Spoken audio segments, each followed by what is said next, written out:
Bienvenue sur mon tout premier podcast que j'ai l'immense plaisir de te présenter aujourd'hui pour te raconter une partie de mon histoire, celle où à 23 ans, j'ai décidé de changer de vie.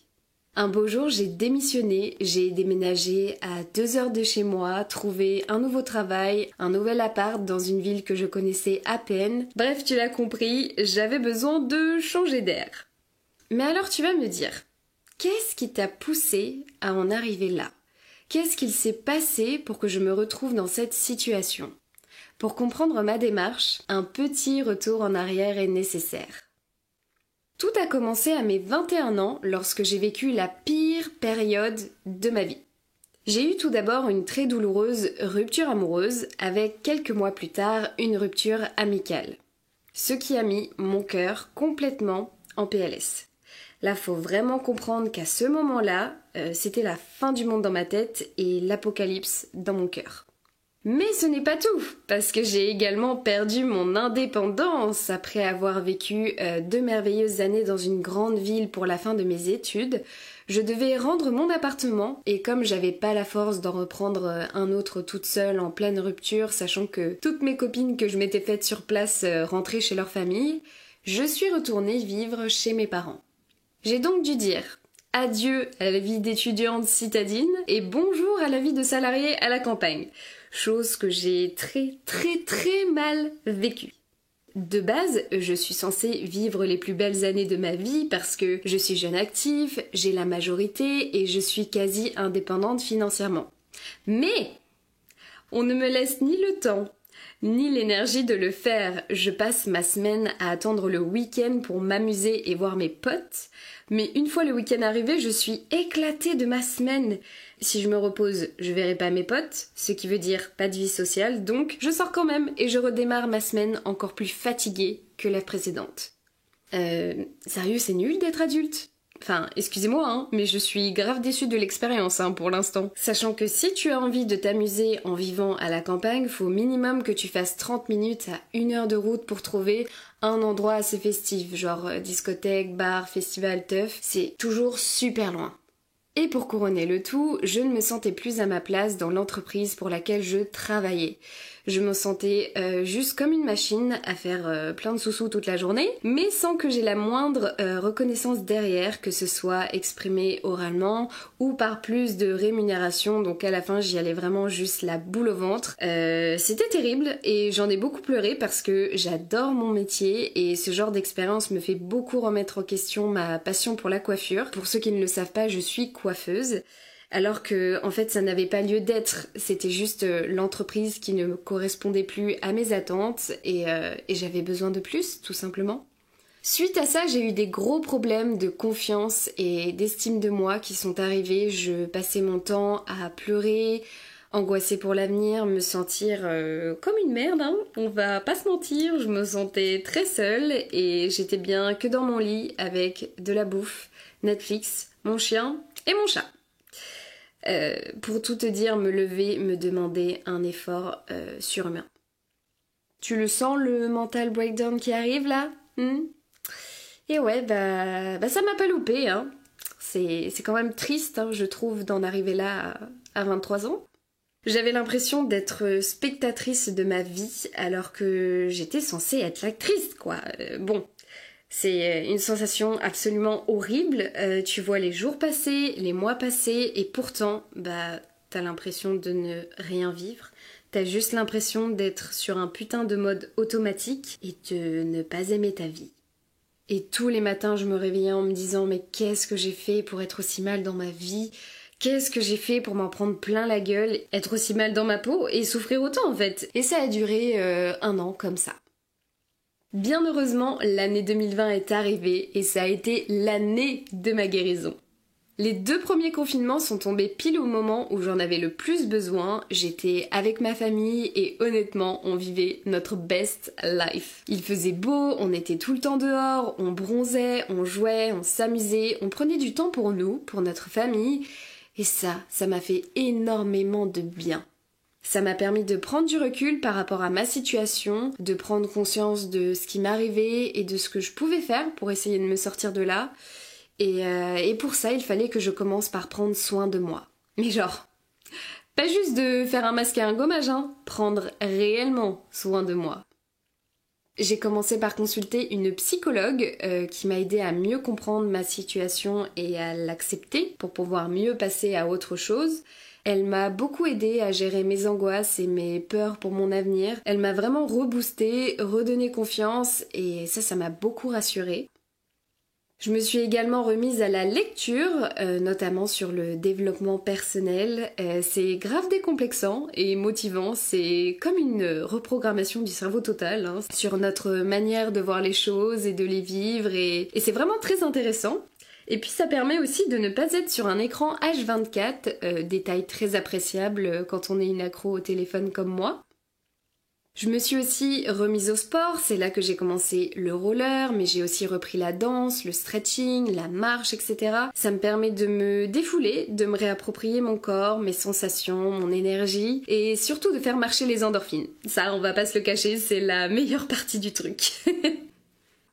Et j'ai également pris soin de moi à travers diverses choses comme l'alimentation, le fait de bien manger, de bien dormir, des soins cosmétiques, de la méditation guidée, l'ASMR, le yoga. J'ai eu recours à des pratiques alternatives comme la voyance, les massages Reiki, l'aromathérapie, franchement, j'ai essayé plein de choses pour m'en sortir. Il y en a qui ont bien marché, d'autres moins, mais l'essentiel, c'est que je faisais tout ça parce que j'avais envie de m'en sortir, et ça c'était déjà une super étape de franchie.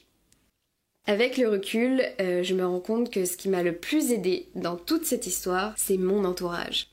Ma famille et mes copines, je les remercierai jamais assez de m'avoir soutenue pendant cette période-là parce que Dieu sait que c'était compliqué. Je sais qu'en général, quand on n'est pas bien, on n'ose pas en parler à nos proches de peur de passer pour quelqu'un de faible ou parce qu'on n'a tout simplement pas envie de déranger les personnes qu'on aime avec nos problèmes. Seulement, on a tendance à oublier que si on inversait les rôles et que c'était un de nos proches qui se retrouvait dans notre situation, on se montrerait présente pour elle, mais vu que ça nous concerne et que c'est toujours plus facile d'être le sauveur que la victime, on n'ose pas passer du côté de celui qui a besoin d'être aidé.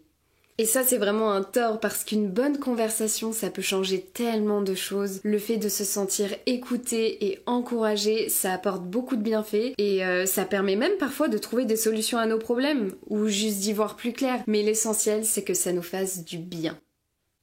L'année suivante, j'ai décidé de vivre la vie que je méritais.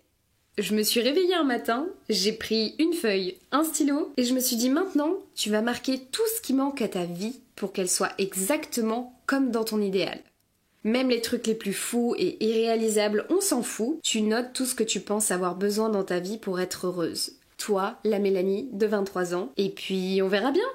On dirait un film quand j'en parle, mais je vous jure que ça s'est vraiment passé comme ça. C'était comme si j'écrivais une lettre au Père Noël en fait, de ce qui me ferait plaisir dans ma vie, tu vois. Sur cette fameuse liste que j'ai nommée la To-Do Dream, tu sais, on fait toujours des to-do list pour réaliser toute une liste de tâches à faire dans la journée. Et moi j'ai fait la même chose mais en version rêve et sans aucune limite de temps. Comme ça, il n'y a pas de pression. La première chose que j'avais marquée, c'était de retrouver mon indépendance. Parce que habiter chez papa-maman, c'est bien, mais quand on a goûté à l'indépendance pendant 2 ans, le retour en arrière est plutôt difficile. Et forcément, à un moment donné, t'as envie d'avoir ton propre chez toi, et c'est complètement normal. J'avais envie d'habiter dans une assez grande ville parce que ça me manquait. Pour que je sois libre de faire pas mal de choses à pied aussi, comme une métropole mais qui reste quand même agréable avec des espaces verts pour ne pas troubler la campagnarde que je suis de base. Et parce que j'ai aussi besoin d'être proche de la nature quand même aussi, c'est super important pour moi. Garder de la proximité avec mes proches, au début j'avais envie de tout plaquer et de partir habiter dans le sud, histoire de vraiment passer d'un extrême à un autre, tu vois, mais je me suis vite rendu compte que en réalité je n'ai pas du tout supporté la distance avec mes proches. J'ai besoin d'eux dans ma vie, donc on s'éloigne ok, mais pas trop quand même. Travailler dans une entreprise avec des valeurs et des conditions de travail qui m'épanouissent, tout en étant bien rémunérée, évidemment. C'est très important pour moi le bien-être au travail, c'est même primordial en fait, sachant qu'on y passe plus de la moitié de notre vie quand même. Acheter mon premier bien immobilier, que ça soit un appartement ou une maison, peu importe, mais devenir propriétaire pour me sentir véritablement chez moi et puis commencer à constituer un petit patrimoine quoi, ça fait plaisir. J'ai marqué ensuite adopter un corgi, tu vois les chiens de la reine d'Angleterre? Bah, c'est mon rêve d'avoir un chien comme ça un jour. Je trouve ça trop mignon, on dirait comme des petits renards sur pattes, c'est trop mignon. Et en vrai, ça fait plusieurs années que je rêve d'en avoir un. Bon, bien sûr, on va attendre d'avoir une belle maison avec un joli jardin pour l'accueillir, mais un jour, ça me ferait vraiment très plaisir d'en avoir un. En termes de voyage, j'avais marqué découvrir Carboneras. C'est une ville en Andalousie où ma grand-mère a grandi et où mes parents ont fait leur voyage de noces. J'en ai toujours beaucoup entendu parler et quand je regarde les photos de là-bas, ça me fait juste trop rêver et j'ai trop envie de découvrir ce lieu qui est chargé d'histoire et surtout de mes origines. J'aimerais beaucoup aussi aller à la Nouvelle-Orléans. Depuis l'adolescence, je lis des histoires et regarde des films, des séries qui se passent à chaque fois là-bas. Donc je me suis toujours dit qu'un jour, j'irai voir cet endroit de mes propres yeux. Et pour terminer, j'avais marqué rencontrer mon âme sœur. Là, ce serait vraiment le top of the top, tu vois. C'est quelque chose que je ne peux pas provoquer ni contrôler, mais qui je pense me comblerait de bonheur si ça arrivait. Une fois que j'ai terminé cette liste, je l'ai rangée et puis je suis passée à autre chose. Quelques jours plus tard, je suis retombée dessus et quand je l'ai relue, j'ai été étonnée de constater que finalement, elle me paraissait pas si irréalisable que ça en fait. Je me suis dit, vas-y, tu sais quoi? On va le faire. On va vivre notre best life et on va la vivre dès maintenant parce qu'on n'a pas fait tout ce chemin pour juste rêver d'une vie. On a fait tout ce chemin pour en arriver là, à cette prise de conscience précisément. J'ai commencé par chercher une ville qui correspondrait le mieux à mes critères et pour ça je me suis beaucoup aidée du classement des villes les plus agréables à vivre en France. Tout simplement, tout bête, j'ai pas cherché très loin. Et de beaucoup de sites où des personnes partageaient leur expérience de vie dans différentes villes. Ça m'a vraiment beaucoup aidée. Une fois que j'ai trouvé ma ville idéale, il fallait que je démissionne pour pouvoir être disponible pour mes futurs entretiens d'embauche. Et ça, c'était vraiment pas évident pour moi car c'était la première fois que je donnais ma démission. Et ça m'a beaucoup mis la pression, je vous avoue que c'était compliqué. En fait, j'avais peur de la réaction de mon patron, de l'équipe avec laquelle je travaillais, sachant que en fait j'étais la 3e personne dans l'année qui démissionnait de cette entreprise. Ça me mettait vraiment dans une position très délicate. Mais bon, j'ai pris mon courage à deux mains, j'ai été très soutenue encore une fois par mes proches, donc j'ai réussi à envoyer ma lettre. Après, on va pas se le cacher, mon patron était loin d'être ravi, mais bon, il a pas le choix, c'est la loi, il doit me laisser partir. J'ai eu l'occasion de pouvoir partir très rapidement, en plus comme je le souhaitais. En 2 jours, j'avais quitté l'entreprise car j'avais accepté de faire passer mes congés payés. C'était du donnant-donnant, Au bout d'un moment, ma démission ne lui coûtait pas grand-chose. Et moi, je quittais l'entreprise le plus vite possible. Là déjà, à ce moment-là, une fois que je suis sortie... Waouh, et je me sentais libérée d'un poids. J'avais l'impression de savoir respirer de nouveau, le bonheur, vraiment. Pendant les 2 semaines qui ont suivi, je n'ai absolument rien fait d'autre à part m'amuser, voir mes proches, dormir, manger, recommencer. Je reprenais vraiment goût à ma liberté et au bonheur de la vie, c'était merveilleux. Mais ça c'était jusqu'à un petit matin où ma chère mère frappe à la porte de ma chambre en me disant tendrement qu'il va falloir que je bouge mon cul pour trouver du travail maintenant, parce que c'est pas Versailles ici en fait. Coucou maman si tu passes par là. Donc je reprends mes recherches d'entreprises qui pourraient potentiellement me plaire et après en avoir vu plus d'une centaine, j'en sélectionne 3 que je considère comme mes salons coup de cœur. Et là je vais mettre toute mon âme à créer un CV et une lettre de motivation qui déchire. Le genre de CV hyper travaillé que tu peux pas remettre sur une pile d'autres candidats, tu vois. T'es obligé de la garder en main tellement elle attire ton attention. J'ai donc envoyé ces 3 candidatures spontanées par courrier et quelques jours plus tard, j'ai eu 2 réponses positives sur les 3. Franchement, c'est trop génial, j'étais trop contente. Une fois que j'ai décidé dans quel salon j'allais travailler, j'ai d'abord fait un premier entretien vidéo qui en a amené un autre en physique. Et je me rappelle très bien la première fois que je me suis présentée dans ce salon, quelques minutes avant de rentrer, mais je tremblais mais comme une feuille. J'avais des sueurs froides, envie de vomir, j'étais obligée de me calmer avec des exercices de respiration s'il vous plaît, tellement j'étais stressée. Et puis en fait avec le recul je crois que j'y croyais pas. Je n'arrivais pas à croire que tout ce qui m'arrivait était vrai et que tout ce dont je travaillais depuis des mois allait se produire en fait. Je passe une journée super dans ce salon, l'équipe est sympa, le salon est sublime. C'était une journée de formation en plus, donc j'ai appris à connaître la marque avec laquelle j'allais travailler. Et on a terminé la journée sur une proposition de CDI avec la rémunération que j'avais demandée. La vie est plutôt belle en fait, hein. Pour résumer, en l'espace d'un mois, j'ai donc choisi la ville où j'avais envie de m'installer, démissionné, envoyé des candidatures spontanées dans des entreprises où j'avais réellement envie de travailler, et le mois suivant, je commençais mon CDI. C'est pas ouf, franchement? C'est allé super vite, mais en même temps, j'avais tellement envie d'y arriver, envie de cette nouvelle aventure que pour vous dire, dans ma tête, il n'y avait pas d'autre option possible que je réussisse. Maintenant que j'avais trouvé du travail, il fallait que je trouve un endroit où vivre et ça... Oh my god, ça a été la plus grosse galère de toute cette histoire. Non, parce que en fait, j'ai mis 4 mois pour trouver l'appartement dans lequel je suis. Ma période d'essai m'a clairement foutu dans la merde, hein, parce que aucune agence n'acceptait mon dossier, même avec mes parents comme garants. Et pour les rares annonces de particuliers qui auraient pu potentiellement accepter mon dossier, leur appartement était pour la majorité des cas rempli d'humidité, de moisissures, ou avait très peu de lumière, enfin, il y avait toujours un truc qui allait pas et c'était pas ouf. Donc au début, je me suis retrouvée dans un Airbnb qui en fait était une colocation étudiante déguisée et au passage, je me suis fait un peu arnaque par le proprio car je payais beaucoup plus que mes colocataires. Va savoir pourquoi. L'histoire c'était qu'on n'avait pas réservé sur le même site et du coup moi je payais beaucoup plus cher. Voilà, la petite surprise dès l'arrivée, bref. Je suis donc restée 3 mois dans cette coloc avec 3 gars au début, puis 2 gars et une fille. Ils étaient tous très cool, j'ai fait de très belles rencontres. Moi qui connaissais pas grand monde en arrivant, j'ai envie de dire que le hasard a plutôt bien fait les choses. L'appartement était beau, sécurisé, il était à 2 pas de là où je travaillais, donc même si dans le fond de l'histoire c'était pas très réglo, je m'en sortais plutôt bien. Ensuite, j'ai dû partir car le proprio a décidé de louer ma chambre à une étudiante qui, elle, restait 1 an. Et comme moi, je prolongeais la location chaque mois parce que je lui avais dit que c'était temporaire en attendant de trouver un appart, et ben il m'a gentiment poussée vers la sortie pour pouvoir prendre l'autre à ma place. Voilà. Un pur bonheur. Du coup, je me suis retrouvée chez une copine qui m'a gentiment proposé de m'héberger 2-3 semaines en attendant que je trouve l'appartement dans lequel je vis maintenant.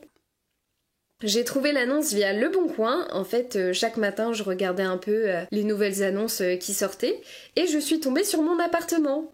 Donc au début, il n'y avait pas de photos sur l'annonce. Franchement, il n'y avait que dalle, hein. Il y avait juste le plan de l'appartement avec la localisation et le prix. Mais il y a eu un truc qui a attiré mon attention. C'était qu'il y avait 2 immenses baies vitrées sur le plan. Et moi, la lumière dans un appartement, c'est très important. Donc j'ai direct appelé et j'ai réussi à avoir une visite le soir même et là, gros coup de cœur pour l'appartement. La localisation était parfaite pour que je puisse faire à peu près tout à pied. Le parking dans la rue est gratuit, l'appartement est quasi neuf, je suis la 2e locataire à vivre dedans. Donc tout est encore tout beau, tout propre, tout blanc. Et le gros plus de cet appartement, c'est qu'il est baigné de lumière toute la journée. Et ça, c'est un vrai bonheur. J'ai vraiment ressenti un feeling, une énergie quand je suis rentrée dans l'appartement qui me faisait dire que ça y est meuf, ça y est t'es chez toi, t'as enfin trouvé ton chez toi. Donc j'ai proposé à ma proprio de signer tout de suite, ce qu'elle a accepté et 1 semaine plus tard j'emménageais enfin dans ce merveilleux appartement que j'aime tant et j'allais enfin m'apprêter à commencer un nouveau chapitre de ma vie. En tout j'ai encaissé 3 emménagements et 2 déménagements en 4 mois toute seule. Je peux vous dire que moralement et physiquement, c'était très dur. Fallait avoir un sacré mental pour encaisser tout ça, parce que on s'en rend peut-être pas compte quand j'en parle comme ça, mais le fait de savoir que t'as pas de lieu de vie fixe, ça fatigue énormément. Parce que t'as jamais totalement l'impression de te reposer, t'as du mal à lâcher prise et à te sentir dans ton cocon en sécurité, tu vois. Après, voilà, je le savais, hein, faut s'attendre à ce genre d'imprévu quand on s'apprête à faire d'aussi gros changements dans sa vie. Tout ne peut pas aller dans notre sens, malheureusement. Pas toujours, en tout cas. Mais pour le coup, avec le recul, je peux vous dire maintenant que ça en valait la peine. Parce que aujourd'hui, nous sommes le 2 février 2023, quand j'enregistre ce podcast. Ça fait à peu près 1 an et demi que je suis ici maintenant, et je pense qu'il est temps de faire le bilan de tout ce que cette expérience m'a apporté. Premièrement, je commencerai par dire que j'adore la ville où j'habite. C'est vraiment un parfait compromis entre la ville, la campagne et la mer. C'est une ville animée mais pas trop, il y a toujours des choses à faire, que ce soit en semaine ou le week-end. Et les gens sont vraiment en bon délire ici, j'aime beaucoup. On dirait que on est tout le temps en vacances, on est tout le temps à la cool ici, c'est super agréable je trouve. J'aime mon appartement et la vie que je mène dedans, comment je l'ai aménagé, décoré, et je suis trop contente d'avoir enfin mon chez-moi, même si je sais qu'un jour je vais devoir le rendre parce que c'est une location, mais je me dis que quand ce jour arrivera, ce sera potentiellement pour habiter normalement dans mon premier achat immobilier, you know. Donc ce sera pour une bonne chose. J'adore l'endroit où je travaille, où je peux exprimer mon art, ma passion de nouveau. Je me sens bien avec toute l'équipe et j'ai eu l'occasion de faire beaucoup de formations pour me perfectionner. J'ai assisté à des shows coiffures d'exception et maintenant je peux me dire que pour le coup, je me sens vraiment à ma place là-bas. Côté sentimental, écoutez, je n'ai pas encore rencontré mon prince charmant. Fallait bien un truc qui se passe moins bien dans l'histoire, hein, sinon c'est pas drôle. Je ne suis pas tombée sur des relations très sérieuses, malheureusement. Mais j'ai quand même passé de bons moments et je pense que c'est ce qu'il faut retenir avant tout. Comme je le disais, ce n'est pas des choses que je peux contrôler, donc ça sert à rien de me prendre la tête là-dessus. Je laisse la vie faire son job et on verra bien. J'ai intégré une école de danse dans laquelle je m'épanouis beaucoup. Faut savoir que la danse c'est toute ma vie. Je danse depuis toute petite, c'est vraiment mon oxygène, quelque chose qui fait partie de moi. Ça me permet d'être en harmonie avec mon corps, de l'accepter, de l'aimer. Et c'est grâce à ça que j'ai confiance en moi en vrai. Toute la confiance que j'ai en moi, je la dois surtout en partie à la danse. Et d'ailleurs en parlant de sport, j'ai créé un groupe de rollers aussi avec ma collègue. Comme on adorait rouler ensemble, on s'est dit que ça serait encore mieux si on arrivait à réunir plein de gens autour de cette discipline. Et grâce à nos réseaux sociaux et le bouche à oreille, on a créé une belle communauté de rollers. Et ça nous a permis de rencontrer toute une future bande de potes au passage, donc trop génial. On passe vraiment des super bons moments ensemble à se faire évoluer, à nous connaître et c'est vraiment trop bien. J'ai fait des sorties absolument incroyables aussi. Déjà, j'ai fait beaucoup la fête. Non, franchement, j'ai trop fait la fête là, faut que j'arrête. Mais en fait, l'été dernier, j'ai dû faire au moins 4 ou 5 festivals. Et ça, c'est sans compter toutes les teufs techno, électro que j'ai pu faire à droite à gauche durant l'année. Enfin, je crois sincèrement que j'ai bien rattrapé mon année de confinement où j'ai rien fait. Ça, c'est sûr. J'ai découvert plein de bars ultra originaux, des restaurants, j'ai fait plein de belles soirées à la plage, des sessions en skatepark, plein de journées à Paris entre copines, à faire des balades, des musées, des soirées, faire plein de shootings photos. J'ai dansé dans un zénith pour mon gala de danse, enfin, j'ai vécu des trucs. Mais oh my god, j'en reviens pas quand j'en parle, mais trop bien, des trucs trop bien et... Waouh! C'était fort en émotion là cette année. Et pour conclure, j'aimerais terminer par vous dire que j'aime la femme que je deviens. Et ça c'est vraiment très important, j'ai eu 25 ans il y a quelques mois, et quand je regarde en arrière, je me dis waouh. Excusez-moi, hein, mais sacrée nana quand même, hein. J'ai enfin retrouvé la vraie Mélanie que j'étais avant que toutes ces merdes ne m'arrivent. Et ça fait du bien, putain. J'ai vraiment l'impression d'être moi à 100%, et ce avec n'importe qui, et ça fait très longtemps que ça ne m'était pas arrivé. Le message que je veux faire passer dans ce podcast, c'est croyez en vos rêves et soyez fiers de qui vous êtes. Même dans les moments les plus sombres, n'abandonnez pas et laissez-vous du temps. pour guérir, pour évoluer, pour aller mieux. Parce que même si vous y croyez pas sur le moment, vous allez jamais rester tout le temps dans le mal, hein. Je vous rassure, c'est jamais tout blanc ou tout noir dans la vie, hein. Il y aura toujours un équilibre qui se fera à un moment. Et même si on cherche toujours à valoriser le positif, à montrer que ce qui se passe de bien dans nos vies, à toujours positiver tout et n'importe quoi, sachez que même le négatif peut vous faire attirer le positif en finalité. Si on prend mon exemple, s'il ne m'était pas arrivé toutes ces merdes, j'en serais sûrement pas là où j'en suis dans ma vie aujourd'hui. Je n'aurais jamais vécu toutes ces merveilleuses choses qui me sont arrivées et je n'aurais jamais fait un aussi gros travail pour me reconnecter à qui je suis vraiment. En fait, je pense qu'il faut voir la vie comme un jeu. Je t'explique les règles. On t'a donné la vie, ok ? Et dans cette vie, tu peux absolument tout faire, tout ce que tu veux. Tu es le seul maître, c'est toi qui décides de tout ce qui va s'y passer. C'est trop cool, tu vois, c'est super. Bon. Après, la difficulté de ce jeu, c'est que t'en as qu'une seule de vie. Faut faire attention, elle peut s'arrêter à tout moment. Ça tape un jour comme ça au hasard, bam, et quand ça arrive, le jeu s'arrête. À la fin de la partie, on regarde les résultats pour voir qui a gagné, et le but de ce jeu, c'est d'arriver à avoir vécu sa meilleure vie, avec sa propre vision du bonheur. Et ça peu importe comment vous avez démarré le jeu, avec un corps qui ne marche pas très bien, un cœur en 1000 morceaux, peu d'argent. C'est toujours vous le maître, n'oubliez surtout pas ça. Et jusqu'à maintenant, la partie, elle est toujours pas terminée. Vous pouvez encore tenter de remporter la partie. Alors à vous de jouer! Merci de m'avoir écouté, j'espère que vous avez apprécié ce moment.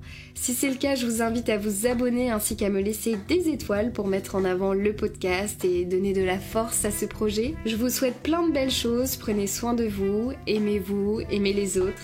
Et je vous dis à très bientôt dans une prochaine vidéo et un prochain podcast. Des bisous! Mouah.